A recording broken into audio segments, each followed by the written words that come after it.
The champagne glasses had barely been filled when my husband tapped his fork against a crystal glass and smiled at the 100 guests gathered in the ballroom. "Thank you all for coming to celebrate 25 wonderful years of marriage," he said confidently. Everyone applauded. Then he wrapped his arm around a young woman standing beside him. "There's something else I'd like to share tonight." I felt my stomach tighten. He smiled even wider. "This is Vanessa, the woman I truly love." We didn't plan for the timing, but I think honesty is better than pretending anymore. The room fell completely silent. My children stared at him in disbelief. My sister dropped her wine glass. Someone near the back whispered, "Is this some kind of joke?" It wasn't. My husband looked directly at me and calmly said, "Margaret, I think it's time we ended this marriage with dignity. 25 years together, and he chose our anniversary to humiliate me in front of everyone we knew." I stood there without saying a word. Then I smiled. Because while he believed tonight would become the happiest memory of his new life, he had no idea I had spent the last 6 months preparing for this exact moment. My name is Margaret Lawson, and this is the night my husband destroyed his own future. Richard and I met when we were both 23 years old. We built our business together from a tiny rented office with 2 second-hand desks and 1 unreliable computer. During the early years, I handled accounting, payroll, customer service, and paperwork while Richard focused on sales. We worked 14-hour days and often slept in the office. Every achievement we celebrated belonged equally to both of us. At least that's what I believed. As the company grew, Richard slowly changed. Expensive suits replaced old sweaters. Luxury cars replaced practical family vehicles. Business dinners became overnight trips. Every time I questioned his schedule, he smiled and blamed the demands of success. Our children noticed the distance before I did. Birthdays were missed. Family vacations became business conferences. Conversations grew shorter. Yet every anniversary, Richard insisted we throw extravagant parties to show everyone how perfect our marriage supposedly was.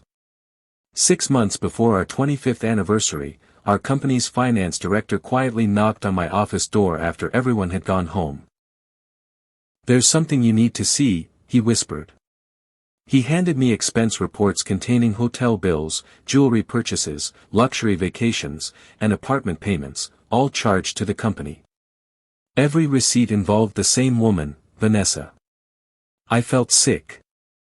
I hired a forensic accountant without telling anyone.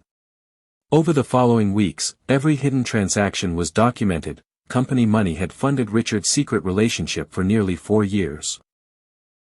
Worse still, he had forged my digital approval on multiple financial documents. My attorney immediately advised me not to confront him. "Let him believe you know nothing," she said. "People who think they've already won usually make the biggest mistakes." So I smiled. I attended dinners. I hosted clients. I helped organize our anniversary celebration exactly as Richard requested. Meanwhile, my legal team quietly collected evidence, froze sensitive financial records, secured backup servers, and obtained court authorization to protect company assets if fraud could be proven. Richard believed he was planning a glamorous new beginning. In reality, he was walking toward a carefully documented ending. The anniversary party arrived on a warm Saturday evening. Nearly 100 guests filled the ballroom, including relatives, business partners, investors, senior employees, and longtime friends. Cameras recorded every speech for our family archive. Richard loved attention. He especially loved applause. Which is why he chose that exact moment to introduce Vanessa as the woman I truly love. After the initial shock, he announced that divorce papers would be filed the following week and asked everyone to respect their new chapter. Vanessa smiled proudly while several guests awkwardly clapped. I slowly stood from my chair.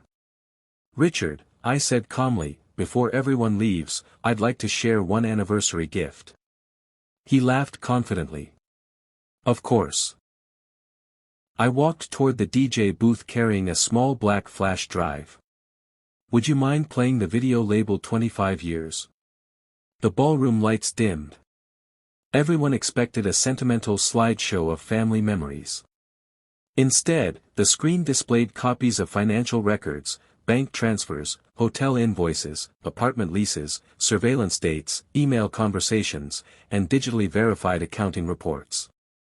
Every document appeared with timestamps and official verification.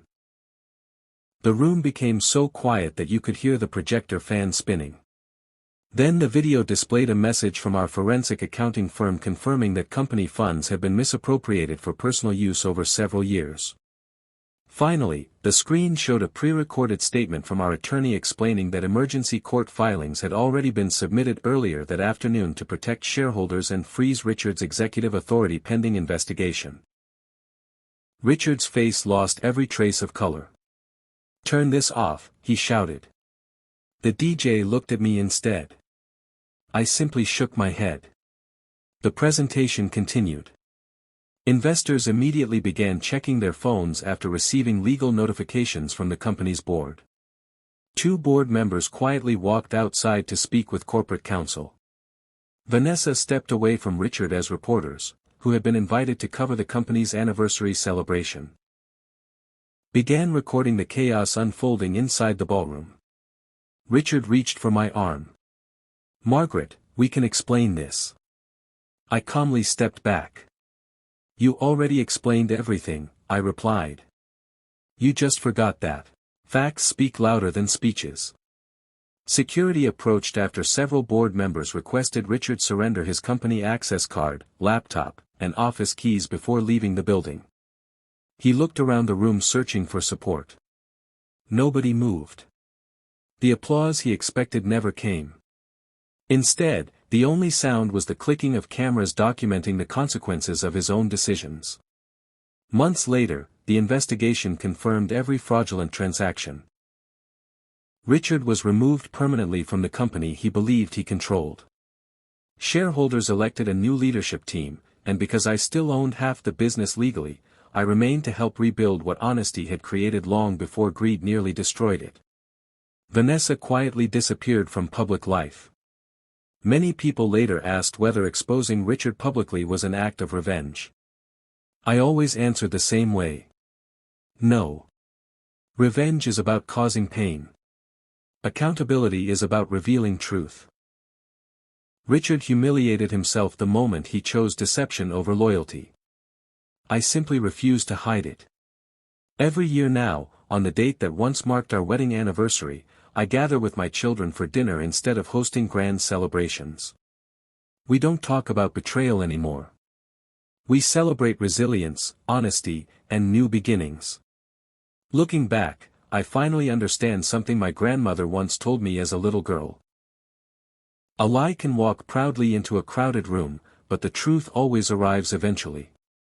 She was right. On the night Richard introduced his new wife to the world, he believed he was ending my story. He never realized it was actually the beginning of his own downfall.